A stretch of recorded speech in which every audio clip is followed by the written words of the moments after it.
tous, alors aujourd'hui je vais vous faire un tag que j'ai vu sur la chaîne d'Emma Bossé. Donc le truc c'est que je n'ai pas le nom du tag, mais je pense que si vous regardez aussi la chaîne d'Emma Bossé, vous risquez de le reconnaître. C'est un tag qu'elle aimait pas trop il me semble. Moi je trouvais les questions assez sympas. Faut prendre ça pas trop, voilà, pas trop au premier degré quoi. Donc nous allons commencer. Je suis désolée pour la luminosité qui fait de ma tête une tête de fantôme. J'ai la peau extrêmement claire comme ça, bon c'est spécial. Donc commençons tout de suite. Si pendant 24 heures tu étais dans la peau du sexe opposé, que ferais-tu? Donc dans la peau d'un homme, je risquerais de faire plein de trucs. Déjà tout ce que... Enfin je sais pas, le corps d'un homme m'intrigue, c'est logique, je sais son fonctionnement théoriquement on va dire. Je l'ai déjà vu fonctionner certes, mais les sensations qu'on peut éprouver avec, voilà. Mais je pense que comme beaucoup de monde, c'est au niveau de l'entrejambe que je me pose le plus de questions. Donc bon, je vous dirai pas exactement, mais je pense que vous comprenez. Que penses-tu de l'homosexualité? Tu tolères, acceptes, fuis ou pas d'avis? Donc, une fille qui a 3 collections de yaoi dans sa bibliothèque et qui en lit encore plus, vous croyez qu'elle ne tolère pas ou n'accepte pas l'homosexualité? Voilà. Je crois que je n'ai que ça qu'à dire. Donc, ton conjoint ou ta conjointe te quitte pour le même sexe que lui, elle. Comment réagis-tu? Mal, très mal, parce que je réagis très mal parce que mon conjoint me quitte. C'est logique. Enfin, je sais pas. Toute femme qui voit la personne qu'elle aime partir pour quelqu'un d'autre, elle l'accepte très mal. Après, je m'en fous complètement que ce soit un homme. Moi, c'est juste que je serais blessée parce que l'homme que j'aime me quitte. Ensuite, je serais peut-être même moins blessée que ce soit un homme que ce soit une femme. Parce que je me dis, il m'a pas remplacée par une autre qui serait soi-disant mieux que moi. Mais il est juste tombé amoureux d'une personne totalement différente. Parce que un homme et une femme c'est quand même largement différent. Donc je pense que je prendrais peut-être même mieux. Mais bon, je serais blessée quand même parce que je réagirais quand même mal parce que quelle femme accepterait que son conjoint la quitte? Ou même sa conjointe, parce que bon, après tout, pourquoi pas? Moi, voilà, je sais que, j'ai beau être très ouvert d'esprit, si je tombe amoureuse d'une femme, je l'accepterai très bien. Mais de plus en plus, j'arrive pas à me voir avec une femme en fait. Donc, conjoint pour le moment, mais voilà. J'aurais aucun problème à sortir avec une femme si je tombais amoureuse d'elle. Donc, que penses-tu des hommes qui se maquillent? Après, si c'est mal maquillé, automatiquement que du mal. Après, un homme qui se maquille bien et tout ça, par exemple, les travestis qui se maquillent beaucoup et tout ça, je trouve juste que c'est hideux parce que c'est beaucoup trop maquillé. Après, un homme qui se sent bien en étant maquillé, voilà, mais après, voilà, chacun fait ce qu'il veut. Si une personne a envie de se maquiller beaucoup trop, qu'elle le fasse. Moi, perso, je trouverais que c'est moche. Mais quand c'est bien fait, franchement, je trouve que c'est tout aussi beau. Après tout, les acteurs se maquillent très bien pour jouer leur rôle parce que faut pas croire qu'ils sont hein, ils sont maquillés. Et puis bon, moi ayant été gothique, des hommes qui se mettent du rouge à lèvres noir ou même du kohl, ça paraît pas si bizarre que ça. Donc bon voilà, comme je dis, ça dépend comment c'est fait. C'est pareil, une nana qui se maquille très mal, moi je la jugerais, qui se maquille en pot de peinture, je la jugerais un peu pot de peinture, voilà, c'est exactement ça. Donc, cite-moi une personne réelle ou fictive qui te fait fantasmer. Bon, ne regardons plus trop de films ou de séries réelles, ça va pas être possible. Par contre, fictive, je pense qu'il y a des chances que vous posiez des questions sur ce coussin. Voilà. Hein. Sinon, j'aurais pas ce coussin là dans mon lit. Donc, sur Grimjo, j'adore Jacques de Bleach. Et oui, j'ai un coussin de lui. C'est tout, hein, j'ai pas de statuette, c'est tout. C'est le seul truc. Ah oui, et puis j'ai aussi mon collier. Sinon, il y a Trafalgar Law de One Piece que j'aime bien. Bon, j'ai une statuette là. J'avais un collier aussi, mais je ne sais pas si j'ai déjà porté en vidéo. Et surtout, j'ai son cosplay. Donc, je voulais peut-être savoir pourquoi je fantasme. Pour Grimjo, peut-être par rapport à la bête sauvage. Et puis, je sais pas, il est très félin quand il se bat aussi. Je trouve que c'est très sexy. Et pour l'eau, c'est ce tatouage. Sans aucune hésitation, c'est ce tatouage. Ça fait... Voilà. Bon, je ne vais pas m'étendre là-dessus. Quelle partie de ton homme ou de ta femme tu préfères? Je n'ai pas d'homme ou de femme. Hein, je suis avec personne en ce moment.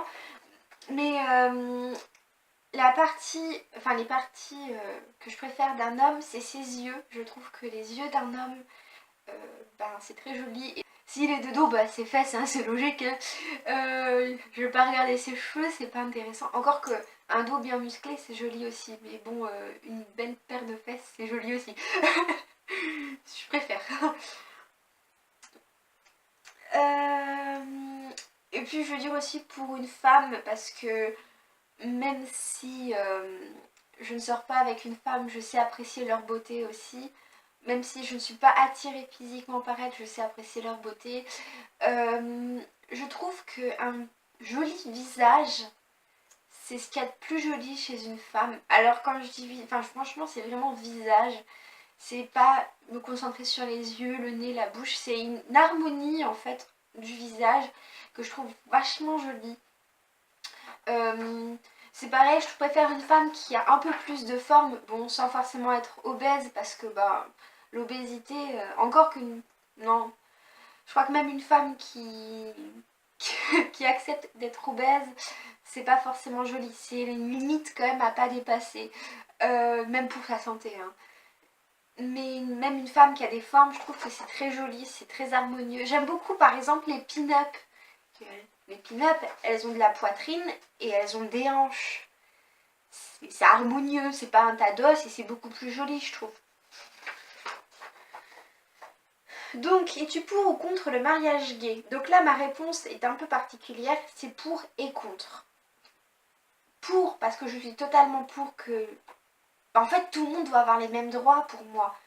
Et puis bon, c'est vrai que le mariage, ça leur permet d'avoir des droits si le conjoint décède ou même par rapport aux impôts et tout ça. Enfin, des droits en plus que le Pacs ne leur permet pas. Mais contre, parce que je déteste le mariage. Pour moi, le mariage, c'est contre nature. C'est pas l'homosexualité qui est contre nature, c'est le mariage. C'est juste... Ça passe pas. Enfin, lier sa vie à quelqu'un pour, justement, pour la vie jusqu'à la mort... je suis pas sûre en fait que ce soit naturel. Après tout, on reste des mammifères et... Bon, ça existe des animaux qui sont liés à la vie, à la mort, à la personne qu'ils aiment. Regardons les inséparables. Mais pour moi, c'est pas dans la nature de l'humain de pouvoir rester toute sa vie avec quelqu'un. Donc automatiquement, je suis un peu contre le mariage, même si je reconnais les bienfaits du mariage aussi. Et puis il y a aussi une autre solution, et ça c'est très contradictoire en fait avec ce que je viens de dire, c'est je suis contre le mariage justement parce qu'il y a trop de divorces. Parce que pour moi ça ne veut plus rien dire. Parce que justement, normalement le mariage t'es censé lier ta vie, même si je trouve que ça c'est contre nature, le mariage t'es censé lier ta vie à la vie d'une autre personne jusqu'à ta mort. Pour moi c'est contre nature, mais pour moi c'est aussi plus respecté. Le mariage ne veut plus rien dire, donc pour autant je suis contre le mariage. Bon, voilà. Je peux paraître contradictoire, mais je dis ce que je pense. Donc, 9e question. Selon toi... Ouh. 9e question. Selon toi, qu'est-ce qui est le plus rédhibitoire chez un homme ou une femme? Physique et morale. Bon, donc physique, je dirais pour les deux, l'obésité. En fait, les deux extrêmes, l'obésité et le tados en fait. Pour moi, une femme est bien, ou un homme est bien dans un certain poids en fait. Quand c'est trop obèse, bah déjà c'est mauvais pour sa santé, mais en plus de ça, c'est pas forcément agréable à voir.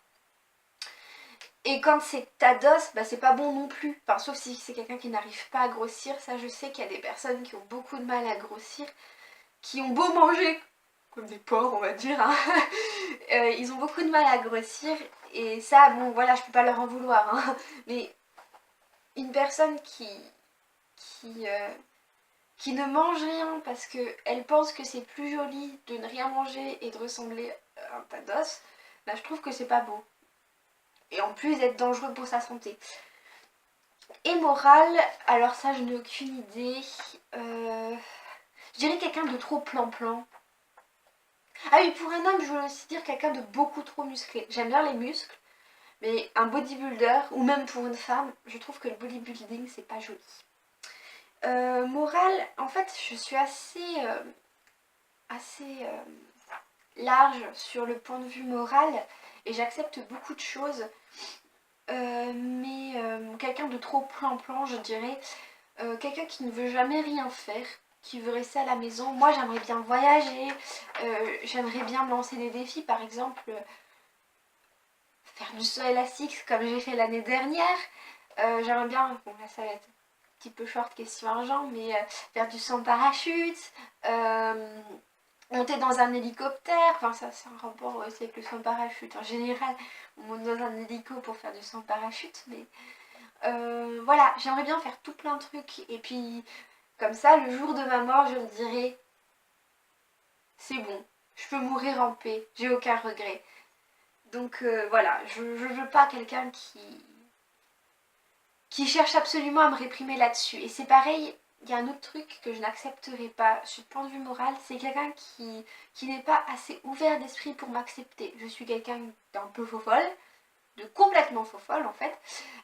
Et je ne supporte pas qu'une personne veuille absolument me réprimer dans mes envies et tout ça. Donc il faut que la personne soit assez ouverte d'esprit pour me supporter. Donc qu'as-tu pensé de ce tag? Ben moi je le trouvais très marrant en fait. Personnellement je le trouvais très marrant et puis bon c'est vrai que c'est des questions... Enfin on va dire qu'on jugerait tout de suite quelqu'un qui n'accepte pas l'homosexualité ou des trucs comme ça, on jugerait pas ouvert d'esprit. Mais malgré tout, je trouve que c'est quelque chose qui permet de connaître un peu mieux l'intimité de la personne, de connaître ses points de vue, parce que c'est vrai que c'est des points de vue... Voilà, en fait, ce tag est bien, mais l'année dernière, par exemple, lorsque les débats sur le mariage homosexuel étaient en plein dedans, je pense que ce tag aurait été pris beaucoup trop au sérieux, alors que cette année, je trouve que déjà, on n'en parle plus en fait, donc il passe beaucoup mieux. Mais ça dépend des périodes en fait, ça reste quand même des questions qui sont parfois sur certains points débattus, on va dire, mais je trouve que c'est pas mal aussi parce que ça permet de donner son point de vue sur le débat. Bon ben, bisous à tous vu que c'était la dernière question. Bisous!